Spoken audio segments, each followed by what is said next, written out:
ହ୍ୟୁମାନ ସାଗରଙ୍କ ମାଙ୍କୁ ଭେଟି ଏମିତି କିଛି କହିଲେ ଅନୁଭବ ମହାନ୍ତି ଯାହାକି ଶୁଣିଲେ ମଧ୍ୟ ଆପଣମାନେ ଆଶ୍ଚର୍ଯ୍ୟ ହୋଇଯିବେ। କାହିଁକି ନା ହ୍ୟୁମାନ ସାଗରଙ୍କ ମୃତ୍ୟୁକୁ ନେଇକି ସବୁଆଡ଼େ ଚର୍ଚ୍ଚାର ବିଷୟ ପାଲଟିଥିବା ବେଳେ ଏବେ ହ୍ୟୁମାନ ସାଗରଙ୍କ ମୃତ୍ୟୁର ତଦନ୍ତ ପାଇଁ ଆରମ୍ଭ ହୋଇସାରିଛି। ଆଉ ତାଙ୍କ ଗାଁରେ ପହଞ୍ଚିଛନ୍ତି ଅନୁଭବ ମହାନ୍ତି, ଆଉ ସେଠାରେ ତାଙ୍କ ମାଙ୍କୁ କାନ୍ଦୁଥିବାର ନଜରରେ ଆସିଛନ୍ତି। ଆଉ ତାଙ୍କୁ ସାନ୍ତ୍ୱନା ଦେଇ ଏମିତି କିଛି କଥା କହିଲେ ଆପଣମାନେ ଶୁଣିଲେ ମଧ୍ୟ ଆଶ୍ଚର୍ଯ୍ୟ ହୋଇଯିବେ। ତେବେ ଦର୍ଶକ ବନ୍ଧୁ, ଆପଣମାନେ ତ ସମସ୍ତେ ଜାଣିଥିବେ ହ୍ୟୁମାନ ସାଗର ହେଉଛନ୍ତି ସାରା ଓଡ଼ିଶାର ଜଣେ ସୁନାମଧନ୍ୟ କଣ୍ଠଶିଳ୍ପୀ। ତାଙ୍କ କଣ୍ଠରୁ ଆପଣମାନେ ବହୁତ ସାରା ସୁନ୍ଦର ସୁନ୍ଦର ଗୀତ ଶୁଣିଥିବେ। ସେ ବହୁତ ସାରା ଓଡ଼ିଆ ସିନେମାରେ ଗୀତ ଗାଇ ଦର୍ଶକମାନଙ୍କ ମନକୁ ବେଶ ସଫଳ ଲାଭ କରିଥିଲେ।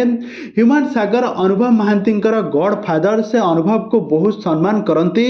ତ ହ୍ୟୁମାନ ସାଗରକୁ ଅନୁଭବ ମହାନ୍ତି ମଧ୍ୟ ବହୁତ ଭଲ ପାଆନ୍ତି ଆଉ ତାଙ୍କୁ ବହୁତ ସମ୍ମାନ କରନ୍ତି। ଅନୁଭବ ମହାନ୍ତି ତାଙ୍କ ଗାଁ ଟିଟଲାଗଡ଼ରେ ଯାଇକି ପହଞ୍ଚି ସାରିବା ପରେ ତାଙ୍କ କବର ଦିଆଯାଇଥିବା ସ୍ଥାନରେ ଫୁଲ ଅର୍ପଣ କରି ସେଠି ଲୁହ ଗଡ଼ାଇ କାନ୍ଦୁଥିବାର ନଜରରେ ଆସିଛନ୍ତି। ତାଙ୍କୁ ବହୁତ ମିସ୍ କରୁଥିବାର ମଧ୍ୟ ସେଠାରେ କହିଛନ୍ତି। ଆଉ ତାଙ୍କ ମାଙ୍କୁ ଜାବୁଡ଼ି ଧରି କାନ୍ଦୁଛନ୍ତି। ଆଉ ତାଙ୍କ ଝିଅକୁ ମଧ୍ୟ ସାନ୍ତ୍ୱନା ଦେଇଛନ୍ତି କି କହିଛନ୍ତି ଆକାଶକୁ ଅନେଇବୁ, ଯେଉଁ ତାରାଟା ଯେଉଁ ଉଜ୍ଜଳ ହୋଇକି ଜଳୁଥିବ, ମାନେ ଜଳଜଳ ହେଉଥିବ, ସେଇ ତାରାଟା ହେଲା ତମ ବାପା, ସେଇ ହେଲା ତୁମ ବାପା ହ୍ୟୁମାନ ସାଗର।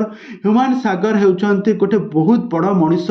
ତାଙ୍କ ବହୁତ ବଡ଼ ଆତ୍ମା। ସାରା ଓଡ଼ିଶାବାସୀ ତାଙ୍କୁ ବହୁତ ଭଲ ପାଆନ୍ତି, ବହୁତ ସମ୍ମାନ କରନ୍ତି। କିନ୍ତୁ ହଠାତ୍ ଏମିତି ତାଙ୍କ ବିୟୋଗରେ ଆମେ ବି ବୁଝିପାରୁନୁ ହ୍ୟୁମାନ ସାଗର କାହିଁକି ଏମିତି ହେଲା।